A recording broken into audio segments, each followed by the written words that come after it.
You're not Shane. You periodically do this and I never know when. Don't worry about it, honey. Anyway, Shane is sick, could not be here. We had something else planned, and that will be the next episode that we do. But this time, Breck was kind enough to step in. I live here, so. So we kind of, instead of talking about a specific movie, we decided to talk about the year 2025. And in more in particular... In our niche. We're spooky for spooky. As you can see from the everything behind us. We are going to do just kind of a retrospective on 2025 horror. Yeah. And some of our favorites, and we'll just kind of discuss various movies and talk about our feelings on horror in the year 2025. And if you think that good horror movies don't come out anymore, skill issue. Yeah. Skill fucking issue. I'm so sorry. Anytime someone's like, good movies don't come out anymore, I'm like, you been to the movie theater, buddy? Yeah, people are dumb. Anyway, so I think before we talk about specific movies, we should just discuss briefly, how did you feel about horror in the year 2025 as a whole? Was it a banner year? Was it not a banner year? What are your feelings? I don't think it was necessarily a banner year, but it was a good year. It had high highs. It had high highs and some low lows. Some low lows, but it had quite a few kind of original idea surprises. Yeah, agreed. That I found myself really enjoying, and we'll talk about those. And then it had a few that I was like, oh, this will be pretty good, and I didn't end up liking it very much. So kind of an interesting year. What was it? The year Nope came out. 2022. 2022 was kind of a banner year. It was right? a great year for horror. That was one of those years where people were like... That one was... I feel like 2023 was... Maybe. I don't remember. There's a couple years where it was just like, wow, horror had its day in court here. And, this year we have some that are, Sinners is a big contender for the award season push. It dominated culture all year, I think. Yeah. Maybe more so than any single movie. I would have to agree. And can I very briefly get on my soapbox here? Yes. The only difference, 99.9% of the time, between two different horror movies that get nominated for an Oscar is one of them is just getting marketed as a psychological thriller. Yeah. Because we're still discussing if Silence of the Lambs is a horror movie or not. Yeah. And they're like, it's a thriller. I'm like, baby, that's a horror movie. That's a horror movie. I see all sorts of things in that film that I never wish to see again. Yeah. It's just like, and then, they're the whole thing of like, Get Out was nominated, but then, Get Out is very much a psychological thriller, but it's still a horror movie. Yeah.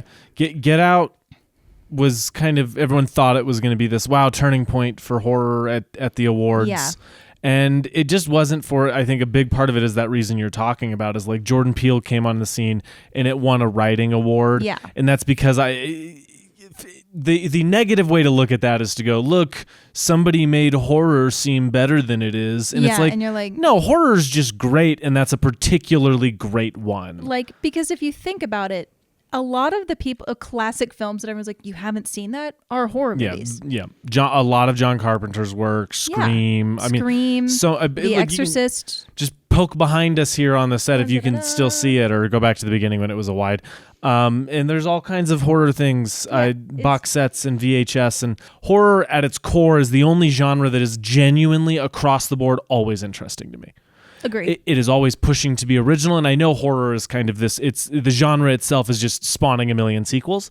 But man, you look at some of these franchises, and it's like random ones are great. Yeah. Halloween. There's a periodic number that are just really good. Scream has stayed consistent throughout its run. Now 7, I'm not interested in. Sorry about that. But it's the new voices coming onto the filmmaking scene often come in horror. There's constantly reinventing itself. There's a coming up movie by the director of Milk and Cereal, which was a big movie for me, and you, I think, when I loved it. Came out. Curry Barker. His new movie's coming out in 2026. Very excited. They released a small teaser, and it looks great. I don't need to see anything else. I want to go see it. It's called Obsession. I'm really, really down. Oh, we're down. But yeah, it's also still, this is turning into horror soapbox hour, but it's also still, I think, truly our most political genre. Like, I don't know that is that ridiculous to say? I don't think it is. No, it has more political tendencies. Like, everyone says nothing's political. All art is political. All art is inherently political. Do I want to get all genuine about it? I don't know. Get genuine about it. We can talk about how we hated Warfare. Warfare is a weird movie that came out in 2025 that is just like, it's like we wanted to be apolitical, and it's like, okay, but it wasn't. war. You can't make an apolitical war movie. Yeah, versus Sinners, which feels very political. It feels very about ownership 100%. And where things actually came from, and culture and appropriation, and all of these things. And it's a just genuinely incredible story that's not afraid to trauma. Yeah, it's not afraid to be about something. Yes, that's why there's very few you look at. Art is about asking questions, not finding solutions, you know, and that's why so many times like religious films are not good. Yeah. Because they've shot themselves in the foot. They can't be good because they're only there to tell you this is the way things should be and this is how you find happiness. It's like that's not the purpose of the thing we're doing. The purpose of the thing we're doing is finding exploration so we can find answers for ourselves. Yes. Horror movies really are about that, about like, what does this mean? What are we doing? What is the monster trauma, or is the monster just a fucking monster? And it's so much, you can track how society feels about, you can track a zeitgeist like nobody's, like if you start looking at, you know, this is kind of prescient and you can cut this if you want to, but there are so people are like, why are there so many movies coming out about women having terrible pregnancies or demonic pregnancies? I'm like, well, Roe v. Wade got overturned 3-4 years ago. And now you're having to sit there. And when that was before, you got Rosemary's Baby. Yeah. You got Rosemary's Baby. Like, it's this beautiful. I think that's the best example. Yeah. We've always looked out into the dark and been like, is something looking back at us? And it's a shame that is now like a shameful story that gets booted out of serious spaces. Unless it's like the whole thing of like, I don't believe in calling things elevated horror, and I hate when people like trash and are like, oh, and the monster was trauma. Like, because the monster was always trauma. We're just acknowledging it now. Yeah, now it's exploring why we explore those things. Yeah. I mean, that's the Babadook, right? Yeah. The Babadook is this just an movie about... An amazing meditation on mother. But yes, exactly. So anyway, anything else on like this year in horror? I think we had a bunch of weird ones and then a couple like really high highs. We had a couple sneaks in terms of like, you get to a certain number in a franchise and sometimes things maybe aren't good anymore, and then sometimes they're awesome. Yeah. I should also note that I did not see I Know What You Did Last Summer, the Lego sequel. Yeah, we did not see it. We didn't see that one. We saw most of the really big ones that came out. There's a very small few that we missed. We didn't see him. Did you go see Keeper? No, neither of us saw Keeper. We didn't see Keeper. Osgood. That's probably the biggest one, at least in terms of like big name behind it. That Sorry, we didn't see. Osgood. I saw The Monkey. I did see The Monkey. We both saw The Monkey. Okay. Anyway, so this year in horror, how do we want to start? Do you want to start? Let's just going to talk at the top of the year, shall we? Yeah, we're going to talk about this in kind of the Letterboxd default order, so it's a little bit not correct. Yeah. But okay, so we won't talk about all these. We'll just kind of briefly, we'll stop whenever we want to stop. Yeah. So, Wolfman. Okay. I think a movie you and I were both pretty disappointed in. It was fine. I wanted to see a werewolf, and I saw a guy that had like wolf-ish tendencies, and it just kind of ends, and it wasn't super for me. There's a better Julia Garner. I was gonna say, what's her name? I like Julia Garner. Yeah, there's a better one of those that came out later in the year, and we'll spend more time on that. But yeah, and we watched the OG Wolfman this year as well in October during our October month of scares. Follow us on Letterboxd. And I infinitely enjoyed that one. Yeah. Yes. It's this one was just, they were trying to do something different and weird and like not even elevated, like subdued and somewhat realistic. And you're just like, I didn't need that. Yeah, but I'm watching the Wolfman movie. Yeah. Anyway. Lee Invisible Man again. Come on. Anyway, Companion. We'll spend a little bit of time here. We liked Companion. I loved Companion. The twist you can see from a mile away to the point that the trailers just spoiled it outright. Which is fine. The movie itself is like a charisma machine from the whole cast.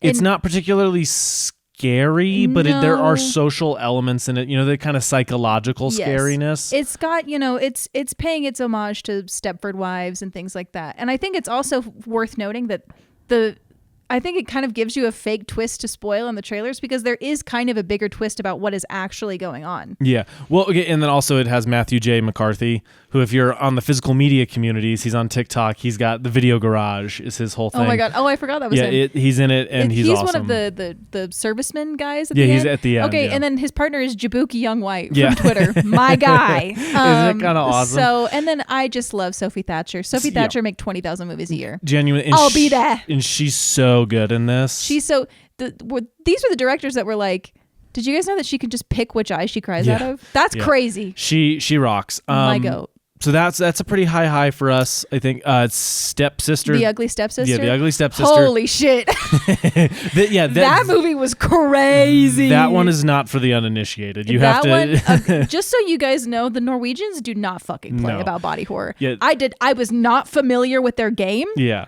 Oh, it's insane. The tapeworm. The tapeworm. The tapeworm. The tapeworm. Way too much stuff going on with eyeballs for someone who does not like things going on with eyeballs. It's true. Lots of stuff. Nose stuff. Foot stuff. Bad. That girl just wanted to live. Yeah. Next up is Together. Which I think we liked. I liked Together just fine. I don't find myself thinking about it very much. That movie is a sneak, that movie's a sleeper comedy in a way that hasn't been talked about enough. That movie's funny, while also being a pretty good body horror movie. Yeah, when they're like on the floor trying to get the pills. Yeah, and they're like this weird rock music's playing. Hysterical. And I think it's supposed to be. Yeah. That movie's pretty good. Again, I don't think about it. I didn't buy that one on Blu-ray. Yeah. You know, that wasn't one I Ugly Stepsisters got announced on 4K from Second Sight, and I really want it. We will be snatching. Just to never watch it again. Well, I don't know. We'll be snatching it. It's expensive, and importing things is not fun right now. Damn. Opus is fine. Hugely disappointing to me. I did not. I straight up didn't like that movie very much. Heart Eyes was really fun. I liked it. What's his name? Josh Rubin from Dropout. He's on Game Changer and Make Some Noise a lot. Genuinely, that dude is so funny. Made another movie we liked that we did watch this year, but it wasn't a 2025 really. Werewolves Within. Movie's fun as hell. Yeah. It's got a weird, wacky twist. It's actually, can I read my Letterboxd review? Yes, please do. Read the Letterboxd review for any of them. I was still a barista at this time, FYI. As a barista, mostly just stuck on their whack ass coffee order. How was their Americano both iced and blended? Why did their barista tell them that's a common order when it's objectively insane? Yeah. If you guys, an Americano is espresso and water. It's a drink for people who are sad.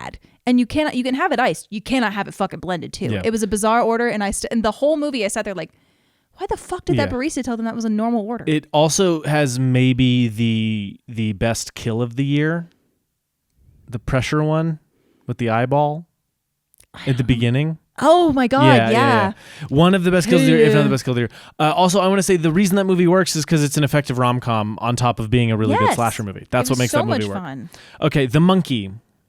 Loved The Monkey. I liked The Monkey. I found myself shocked by what it ended up being, but in kind of a cool way. Like that movie's funny. That's a funny movie. It's so funny. And someone who read the short story.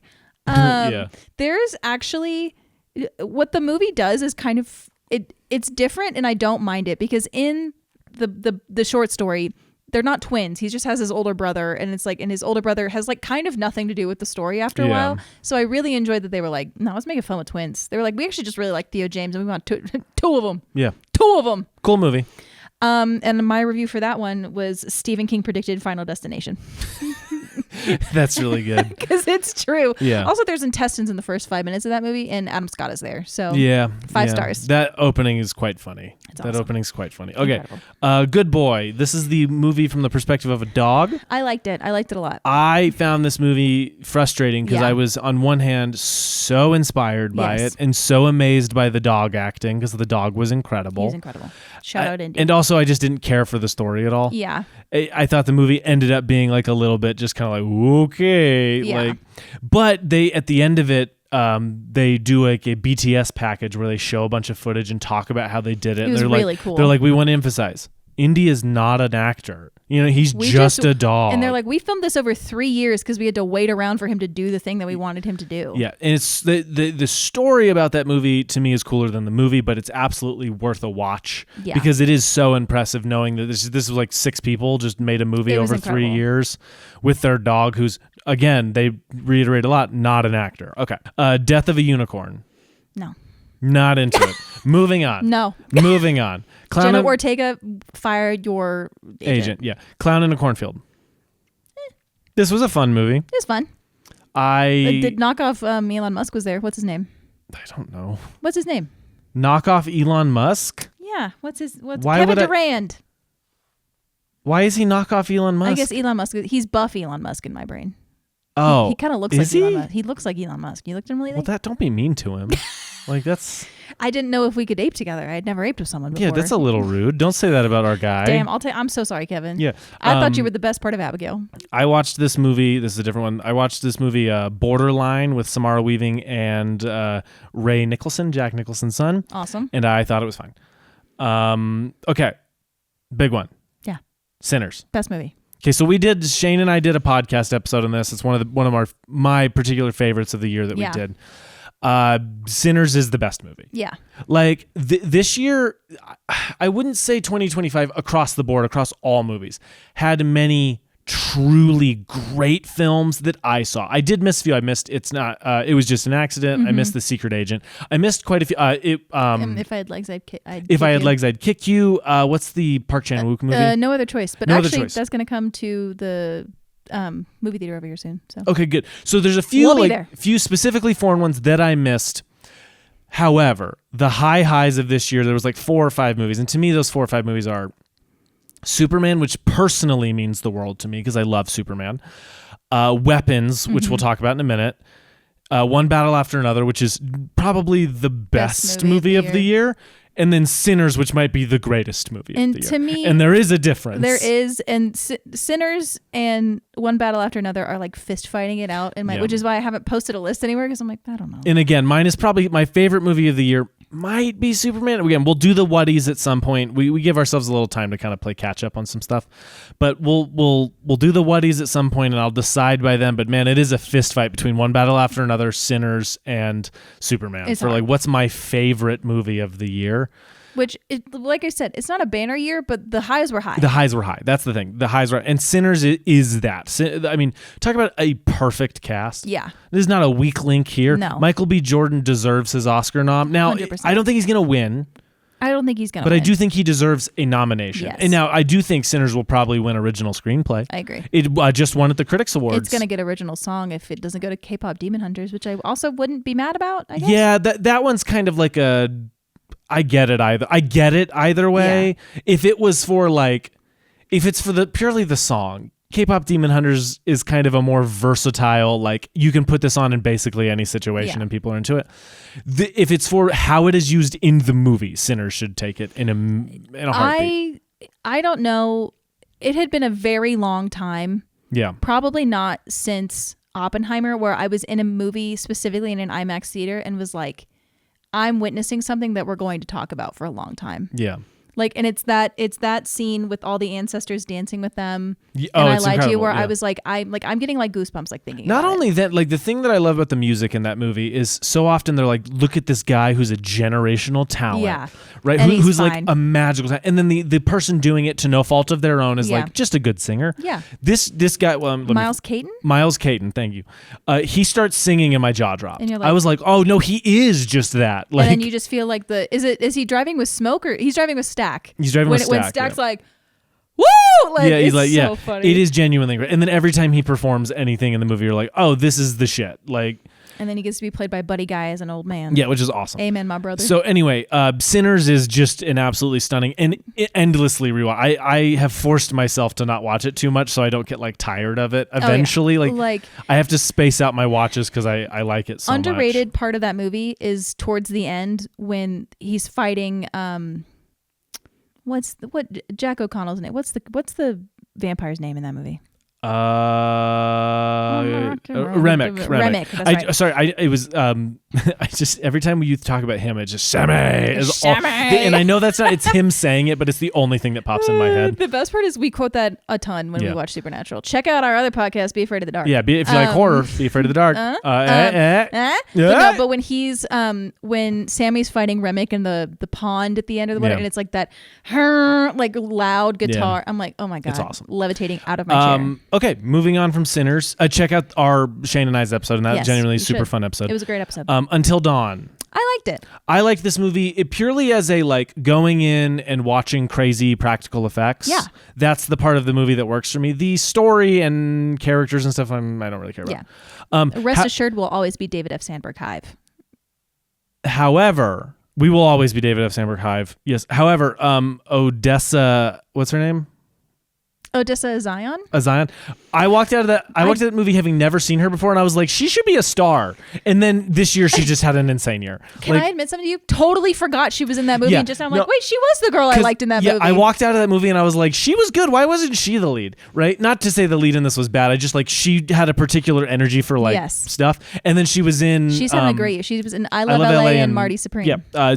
Anyway, fantastic. She's part of the cool girls of. Apparently, LA I had stock in her early. I don't know. I guess. Anyway, and I don't know if I have stock in her. She's kind of a controversial figure for no reason. I can't tell. Someone explain it to me. Well, I'll tell you about it later. Okay. Final Destination, Bloodlines. Goat. Dude, we've said it before. There's room in your heart for both of the splatter horror franchises, which to me are Saw and Final Destination. We just happen to be a Final Destination family. This is just a Final Destination home. Okay? And Bloodlines, argument to be made, best in the series. Bloodlines kind of rocks. Will you watch Final Destination? Yes, I will say. You life? Joke, I'll do it. I'm not joking, buddy. Final Destination, Bloodlines, Tony absolutely Todd. rips. Wait, let's take a moment of silence. Oh, dude. Thank you. Tony Todd in this, and he's brilliant in this movie. Like he's so genuinely good. His performance. When he shows up and then he leaves, you're like, no. Yeah, literally, I started I teared up in a Final Destination movie because of Tony Todd. Delight. He's a delight, absolute delight. That movie rocks. It has some of the best kills in the franchise. I'm talking you, nipple ring one. Nipple ring MRI, baby. Yeah, great. Nipple ring MRI is a beautiful name for a baby girl. Yeah, it absolutely is. And also the subversion in that movie of who the bloodline is great. Yeah, like it's fantastic. Is that why he always wanted to play catch with me? Yeah, it's. Oh my god, that is genuinely the best. So funny. Yeah. We just love Final Destination movies. Okay. Next, Bring Her Back. Nasty movie. Yeah, the teeth, the Hated knife, the table. the table. Hated all of it. All of it? 5 stars. Yeah, I mean, legitimately, I think it's I haven't bought that one yet because there's the A24 one, and I was like, I want the 4K, but there was a bunch of stuff coming out when that was coming out on Blu-ray. Yeah, those two freaky little Australians. Yeah, the Philippou brothers are genuinely insane. I rewatched Talk to Me in 2025 also, and that movie's they're freak for freak, dude. They're crazy. Freak for freak. Talk to Me is a movie where I had to turn into your shoulder when we saw the movie because I was like, let me not. The Ugly Stepsister and Bring Her Back are the two, if you show your friends who don't like horror movies, you will not be allowed to pick the movie anymore. They will not watch another movie that you recommended, okay? Ever. Just make peace with that in your heart. Find someone, find a freak. Yeah. I found mine on Hinge. You can do it, but you got to know who to go. Gotta know who to go to. So yeah, that was the movie's also really cool. I think I might like Talk to Me more. I think I like Talk to Me more. But I think both of them are just weird and quirky in their own ways. I don't know. I would like to see them do a horror movie that doesn't end in everyone losing. I wouldn't. Keep punishing these people. Damn, you're right. My bad. The little girl in this one survives. At what Spoiler cost? alert. Sorry, the movie came out months ago. Anyway, okay. Dangerous Animals. Loved it. I loved this. I loved it. Look, a Letterboxd, it is sitting, if my phone will load. It is, that's not what I clicked on. Dangerous Animals right now sitting at a 3.0. That movie should be a 3.3 to 3.5. Come on. I love shark movies. You guys can't have fun? I like shark movies a lot. Jai Courtney, when he's allowed to do this, is genuinely great. Him dancing around drunk on the boat. And just it's awesome. The movie rocks. And it's one of those movies where you're watching and you're just rooting so hard for the main character because they're smart. You know what I mean? You want them to succeed. Except for, in my review, of course, was it this woman's first day on Earth, telling some random man you're alone on the beach in the wee hours of the night because, babe, what were you doing? That's not a great idea. I agree with that. The rest of it, she's smart. She's resourceful, I should say. She's a very resourceful person. Resourceful is a good word for The one annoying part is they never double tap this guy. There's multiple times where if they just kept hitting him, they would have been fine. Literally. And they don't do it, and it's funny to me. Anyway, it doesn't matter. Very briefly, Prom Queen. Hated it. I didn't like Prom Queen. Sitting at a 1.7, and I think that's vaguely fair. Damn. Anyway. It is. Anyways, that's what happens when Lee Janiak doesn't get to make the Fear Street movies anymore. Anyway, onto a movie we both really liked. Hi. 28 Years Later. Yeah, loved it. Fantastic. I knew so many of my Letterboxd mutuals, people I went to school with, and they didn't like it. And so I went in like super nervous because I had just watched, you had shown me 28 Days Later, and then we watched 28 Weeks Later together. Didn't really care for 28 Weeks Later. 28 Weeks Later is like a mixed bag. There's a lot of cool stuff, a lot of stuff I don't love. 28 Days Later rocks. Great. The movie rocks. Speaking of Alex Garland with a win. Yeah. But then we go see this one, and I was like, damn, this is like an actually incredible movie. It was phenomenal. It is so weird, and I get if its weirdness is not for you, that is fine. Yeah, totally. But I knew a few people who were like, this movie was nothing. It had nothing to say. It was about nothing. I was like, dude, this movie is spiritual. This movie's view on death is so like, beautiful. Absolute. You know, I think about all of the time when they're at the Bone Temple. Oh yeah. And what's the kid's name? What's his name? The actor or the character? The character. His name is Spike. When Spike he's like gonna place a bone or whatever, a skull. When Spike is going to play school and he knocks a few things off and he's scared, and Ray Fiennes, by the way, is phenomenal, unbelievably good in this movie. Phenomenal. Did not have to go that hard for it, but he's like, no, it's not precious in that way. Yeah, I think about that all of the time. Like my moment that I think about all of the time in that movie too, which I think an underrated part of this movie is about masculinity. Yes. And as so much, and so there's a moment in this, but it's also about this like kind of connection we have with other people. Yeah. And I'm getting kind of emotional thinking about it, but it's the scene when Jodie Comer, who's been dealing with a lot like mentally in this, like I don't know what exactly she has in this movie, but she has something. She has brain cancer. That's right, brain cancer. But that moment where the infected is giving birth. Mm-hmm. And the infected, and they come to this understanding, and the infected and Jodie Comer hold hands while she gives birth. It makes me so emotional. And I've thought about that probably once a week since we saw that movie. So the thing that opened my eyes to moments like that, and the themes of like motherhood in it, also like your parents and saying goodbye and realizing, one parent's not who you thought they were, and the other one is gone or sick or whatever. The thing that I think about Chris Ryan of he's a Ringer podcaster. Please come on the podcast. I would love to talk to Chris Ryan. CR baby. CR, my goat. You look like Christian Slater, man. You look like Christian Slater, my man. So him on the big picture, him, Sean, and Amanda did their like, favorite movies of the year, whatever, big long podcast. And I listened to it, and it's just beautiful when this was his favorite movie of the year. And he started crying, talking about losing his mom. And you're like, man, movies are important. They are. Like, right, you find in this one, which is bombastic and crazy and hyper violent and hyper surreal in a lot of ways. And there's just a guy who watched it and saw the beauty right in the center of it. That's horror. Yeah. That is the epitome of 100%. horror. This is maybe the horror movie of the year that is the most spiritual in the way we were talking about at the beginning of like, no, it's about things. Yeah. It's about so much more. In the same way that like sci-fi is about today and the human experience told through the prism of like, this is where we're headed. Yeah. Horror is that, but in a surreal way. Like not 100%. In a where we're headed. It's a look at the worst possible scenario you can be in and what's the human element of it. And I think that's beautiful. And 28, I can't wait for the Bone Temple. Nia DaCosta, no less. I know, and I've heard it is so good. Yeah. A bunch of people have seen it. They say it's really good. I can't wait. I'm thrilled. And again, can I talk about this? Can I talk about the penis? Sure. Talk about the penis. People, look, it was really funny to joke about, and it is funny. But it's also thematic penis. It is thematic penis. Because so much of this movie is about Aaron Taylor Johnson like forcing this idea of masculinity on Spike and being like, and then Spike saying like, oh, you cheat on my sick mom. Yeah. Like you cheat on my mom with brain cancer and you fuck around and you're trying to teach me how to be a good man, but you're not even a good man yourself. And like all these really, it's just, I think about it a lot. I think about that movie a lot. Yeah. In the end with, again, what's his name? Jack O'Connor showing up. The wacky ass ending to this movie. Which Den sent me on a whole thing about Jimmy Savile, which we're not going to get into, but damn. Look that up. Layers in that movie. Okay, guys, do not say art is not political. Yeah, straight up. Okay, moving on to, we watched a short film. Actually, I'll say it because it was pretty good. Look Closer by Tyson Edwards. It's you can find it on YouTube. Pretty cool little short. Anyway, Weapons.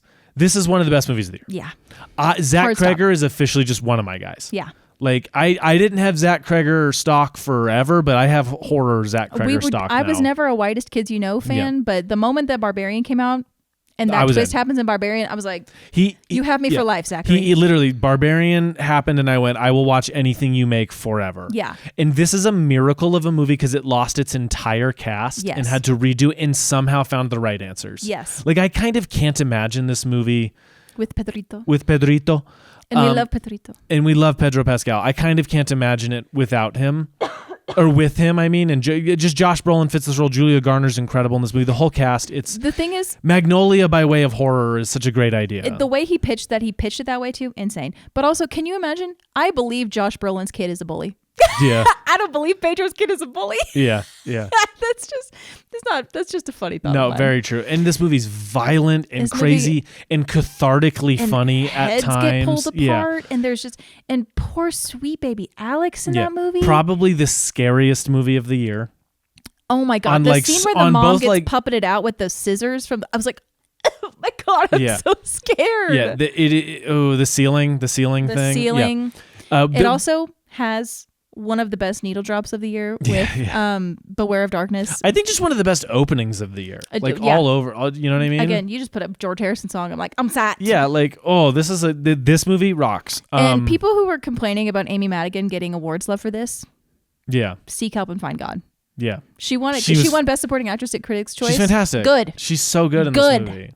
You see that shit? No one's walking off the street doing that shit. Yeah. Respect for horror. Respect for horror performances. Respect for horror performances. Okay, next up. This is for Toni Collette, you bitch. Straight up, dude. Don't even get me started. Yes, that's the truth. Okay, Night of the Reaper. It's fine. I didn't like it. I thought it was fun when I was watching it. Did watch this movie? Tracy Letts and Carrie Coon. Oh, right. Leave me alone. Next time you see us, Spencer's going to make us our couple's costume. Make sure to be Tracy Letts and Carrie Coon. Don't play. I'll do Facts. it. I'll do it. I'll shave my head. I'll wear glasses. Oh, please don't shave your head. I'm gonna. I won't recognize you. It'll be like when you shave and I'm like a baby. Yeah, I'm like a baby with object. Okay, that movie's fine. Big one for us. Frankenstein. Guillermo del Toro's Frankenstein. Now I'm a huge Guillermo del Toro fan. Captain Slut of the Spooky Boys. Captain Slut of the Spooky Boys, which is our fake Guillermo del Toro. It's real to me. Fan club, which I am the president of. It's real to me. It's real to me. Anyway, Frankenstein. The entire build up to this movie is just people at a festivals being like, "It's disappointing. It's not very good. Why is there?" What? And then you and I went and saw it, just like, okay, let's be prepared not to like it. And then we walked out and we're like, what the hell was everyone talking about? Literally, even if you didn't like the other parts of this movie, if you left that movie disappointed, I know. Jacob Elordi's performance alone should be smote. Okay, look, don't get me wrong. There are some of the CGI is not amazing. Sure. It looks a little Netflixy at times. Sure. It's a Netflix movie. It's a Netflix movie. Performances, dude. Jacob Elordi, Oscar Isaac, and Mia Goth are all great in this movie. Yes. And I like Jacob Elordi in particular. I was about to say, like, Jacob Elordi, like, I really struggle, especially if it's an actor I like kind of seeing them disappear into things. Yeah. This is like maybe the most transformative performance I've seen in a long time of just like, I don't see Jacob Elordi, I see the creature. Yeah. Incredible. When he's like patting his own head. Mm-hmm. That movie Good rocks. night. And that, dude, I need Criterion to get that one. So I can get a Criterion disc. My review of this did make me giggle. Just raw and human and beautiful. Jacob Elordi, you are so tall. That movie would go. He's huge. You are so tall. That Jacob. movie would be amazing in black and white. Oh, we need the Nightmare Alley treatment on that. Stat. Yeah. Okay. Quickly, Guillermo. Next up is a movie you and I were very disappointed in, which is The Conjuring: Last Rites. Did not care for it. Overly long, not enough happens. It's really weird. There's like so much time spent hanging out with the Warrens. Yeah, the end is like Twilight. Like, you know what I mean? Like the end credits are just Twilight with like literally there's an actor from Twilight there. And then it's like ends with like this mirror that they use is commonly known as a Conjuring mirror. And I'm like, and you're like, The Conjuring 2013 stone cold horror classic. Yeah. I would argue Conjuring one of the 2, best also really good. Yeah, I would argue that The Conjuring 2013 one of the best horror movies we have out of the 21st century. I totally Whatever agree. this is, not that. Not that. Anyway, we try not to be too negative, so we're going to move on. It's fine. James Wan, come back. James Wan, come back to doing, where's your Malignant days, buddy? Buddy, come on. Bring the Malignant energy to the next. I liked when Malignant turned into The Matrix. He did not direct Conjuring: Last Rites, but no. We want him to do the inevitable sixth one whenever they run out of ideas. Whenever they run out of ideas for other horror movies, and then they come back and they're like, actually, we're not done. We're going to do another one. It's literally just whenever Blumhouse needs money. Yeah. It's Warner Brothers. Fuck. We won't get into maybe that. Blumhouse. I thought it was Blumhouse. It's not. I know it's Warner Brothers, but maybe Blumhouse is like a co-producer. Anyway, it doesn't matter. I don't know. The Long Walk. Loved it. Is this a horror movie? Yes. It is, but is it literally a horror movie, or is it just like so horrific it crosses the it crosses the Rubicon? I think it's a horror movie. Yeah, it is horrifying. It is literally, dude. By the first like tense sequence, I was quite literally on the edge of my seat. I was so nervous. They killed the boy from Jojo Rabbit. Is that who that was? That first kid that dies is Jojo fucking Rabbit. Oh shit! I didn't realize that. I know. This movie rocks. This movie's incredible. I have not read the book. I hear the ending is different than the book, and I've heard some people complain about the ending of this movie. That is a valid feeling. Yeah. This movie rocks. Yeah. It is just. I think this movie's great. It is walking in conversations, and they're all fantastic. They somehow find a way to make that so cinematic. Cooper Hoffman, and let me double check his last name. Yeah, David Johnson. Cooper Hoffman and David Johnson. Make 1 million movies 20,000 movies. Fantastic. Give me 14 of them right now. Yeah, you guys need to be in 2 movies a year for the next decade. And I want you then to... Then take a brief hiatus and then join back up. I need you two to be... Who's the other guy that hangs out with Robert Redford all the time? Paul Newman. Paul Newman. Thank you. Yeah. The other hottie.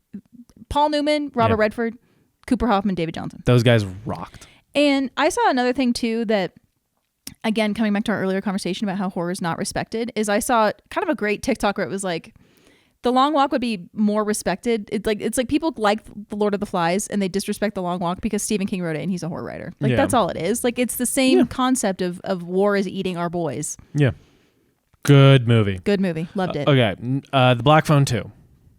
I had fun. I don't think it's good, but I had fun. I will try not to be too harsh. I did not like this movie. He did not like this movie. I was frustrated by it. It could not decide what it wanted to be. So instead it was just exposition the whole movie. Yeah. And the idea, dude, there's a point in this movie where I was like, are they going to do something that I think is really cool? And then they just choose not to do it and stick with the grabber as the villain. And I was like, all right, now I'm bored. But look, I respect the inclination to suddenly make this like mega supernatural. Yeah. Not just like a supernatural movie, but like insane, like do Dream Warriors essentially. It just doesn't work for me. Yeah. This is a tonal mess to me. I'm just not into it. Have you considered the grabber ice skates? I have considered the grabber ice skates. Thank you. Yes. Look, I'm not going to defend it too hard. I don't think it's a great movie. I just think anytime Ethan Hawke is in a movie, I'm like, hi. That is our problem. Is I do love Ethan Hawke. And I think what's his name? The kid in here, Finney, Mason Thames. Yeah, he had a big year too. I like him. He should be in better movies, but I like him. Yeah. Maybe don't be in Forgetting You, the Colleen Hoover film. Yeah. Okay. Next up is in the last new horror movie you and I saw, which is Five Nights at Freddy's 2. Oh boy.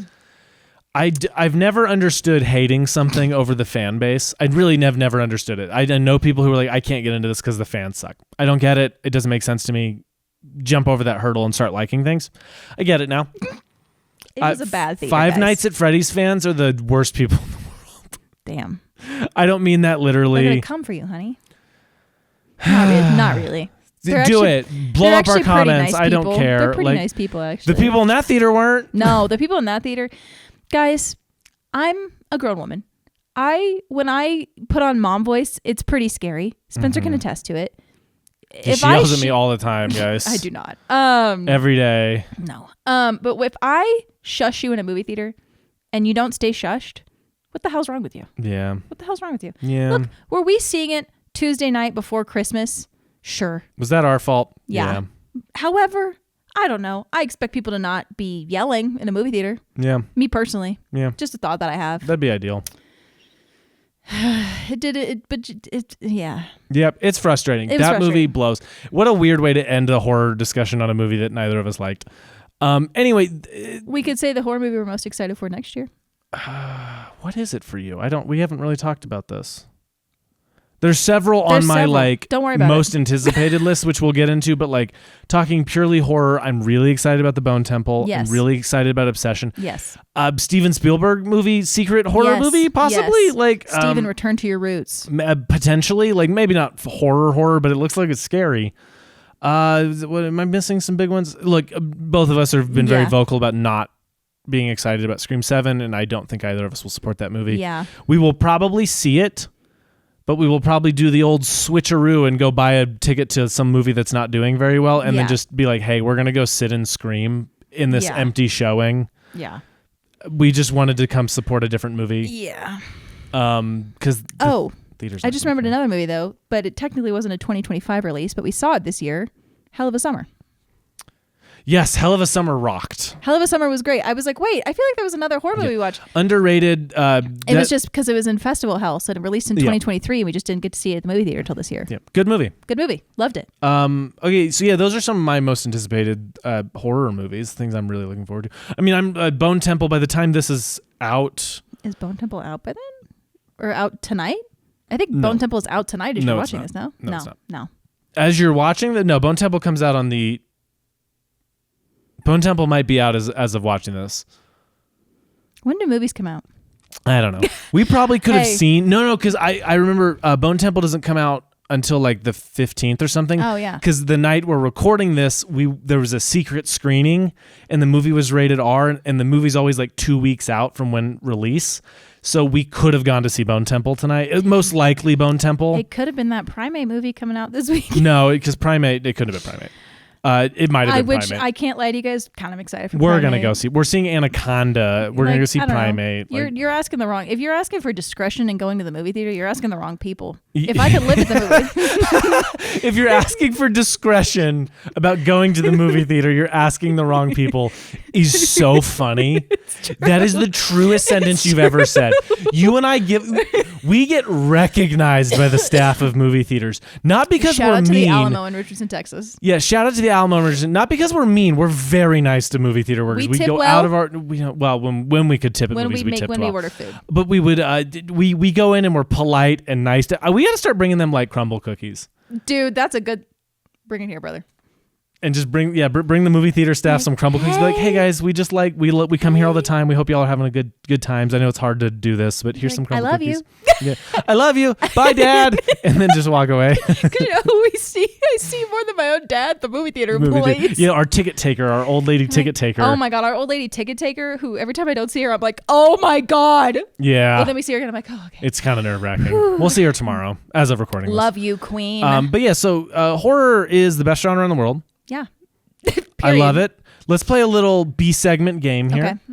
What horror movie this year do you think you stood the best chance of surviving? Oh. Because it ain't 28 years later. I'm dead. Hell We're all no. dead. That's the point of that I don't one. Have aim. See, my gut answer was Sinners because I don't leave the house. You're just not involved in the party.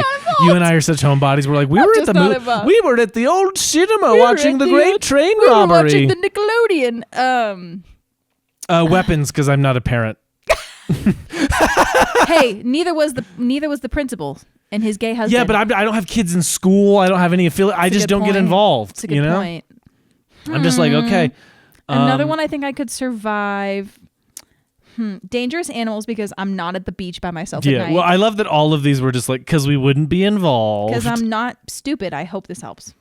Yeah, there's not a lot this year. Monkey, I'm not surviving the monkey. No. Well, the point is that none of us are surviving the monkey. The Final Destination, no. Is that another one where it's, I mean, even because someone who wasn't involved in the bloodline still died in that movie. So. Okay, yeah. Frankenstein, are you surviving Frankenstein? Yeah, he would sense my pure heart. Yeah, I would be nice to him. I'd be like, what's up, buddy? Him. How are you? No, it's okay. Come on in. For me? Thank you. I would not survive the long walk. I would sit down. You would sit. I know that about you. You would sit down. Death of a Unicorn, not messing with nature. Why would I? No, again, they would sense my pure and beautiful heart. Yeah.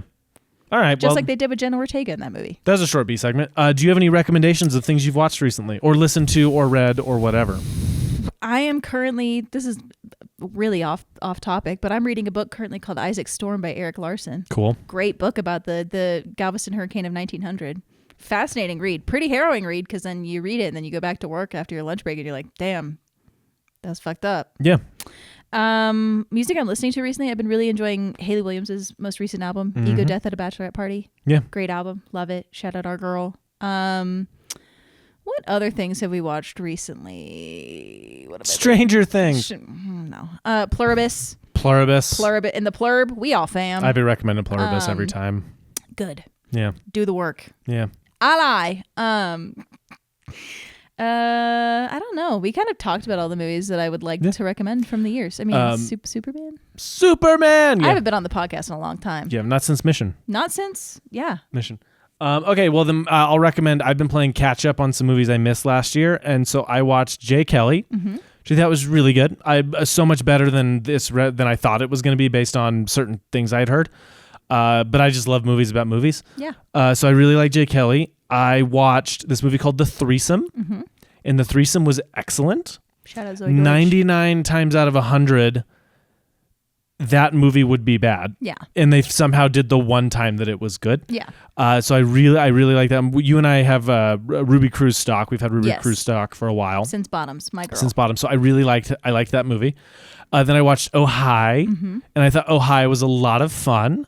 Molly Gordon, I love you. Molly Gordon and Logan Lerman, White Boy of the Century. I just remembered another horror movie I'm excited for this year, Send Help. Send Help, yeah. Sam Raimi, who directing a horror movie. It also dream of time. It also could have been Send Help. The secret screening could have been Send Help, and I was really disappointed. I was like, oh, no. And we get another Evil Dead this year, don't we? Is that this year? Yes, I think it is this year. Unless it gets pushed. I'm eating, baby. Yeah, Evil Dead Burns, I think is what it's called. I'm sad. Anyway, so then I watched Train Dreams, and dude, sit down, buckle up, like have a little snack. But Train Dreams is really good. Yeah, it is a beautiful, beautiful, melancholic, meandering, ponderous movie, and it's really fantastic. It's very good. Very emotional. Get your emotions in check before you watch that one. It's a good one. I just remembered another movie that I recently watched, also horror, Strange Harvest. Oh, which I need was to watch not that. what I thought it was going to be. I thought it was a true found footage, but it's actually largely mockumentary. Yeah, which I do love. I love a mockumentary, especially when it's mocking the shows. Oh, hey, I'm sorry, not to interrupt you. It came out in festivals, so it didn't count this year, but Shelby Oaks. Shelby Oaks are goats. You and I are Shelby Oaks truthers. We Literally. really liked that movie. Yes. I don't think it's perfect, but I think it's way more interesting than a lot of people give it credit for, and it looks really good. The performances are great. The performance is really good. Keith David is there. It's super inspiring. That movie got way too much shit for no reason. Agree. And again, it's like people just wrote it off after it was no longer a found footage thing, but I was like, I liked that. Yeah. I liked that pivot. I thought that was a really interesting choice. Agree. Anyway, I really like Shelby Oaks. Not to forget that one. Chris, if you ever stumble upon this, we are Shelby Oaks truthers. You must come on the podcast. That movie, legitimately, it's really good and it's really scary. Yeah. I like that one a lot. Yeah, so shout out mockumentaries. If you like that kind of thing, you'll probably like Strange Harvest. Yeah, I want to see what Stuckman does next. I hope he gets a movie soon. Me too. I'm curious. Anyway, back to what you're saying. We also get Mike Flanagan's Carrie adaptation this year. We do. Which is going to be a show, not a movie. Which is exciting. Do we get his Exorcist thing this year? No, they've just started casting that. My guess is it'll film this year, release next year. That's right. Yeah. He's been working on Carrie. He's busy. Yeah. He's busy, booked and busy. Life of Chuck was not a horror movie, but it was great. Life of Chuck is a horror movie to your emotions. Emotional terrorism, the film. I watched the commentary track for that movie and started crying. Yeah. I loved Life of Chuck, dude. It was a banner year for movies about art and making art and being good. And just life. And love. Yeah. And happiness. And Tom Hiddleston. Superman. Tom Hiddleston was in like one movie. Yeah. Anyway, okay, so that's it for this week. I guess you got a bunch of recommendations. Go catch up on your horror movies. Yeah. Make some lists for your most anticipated. Get out to the movie theaters. Buy some Blu-rays. Buy popcorn. Or don't do any of that. I don't know. Live your life.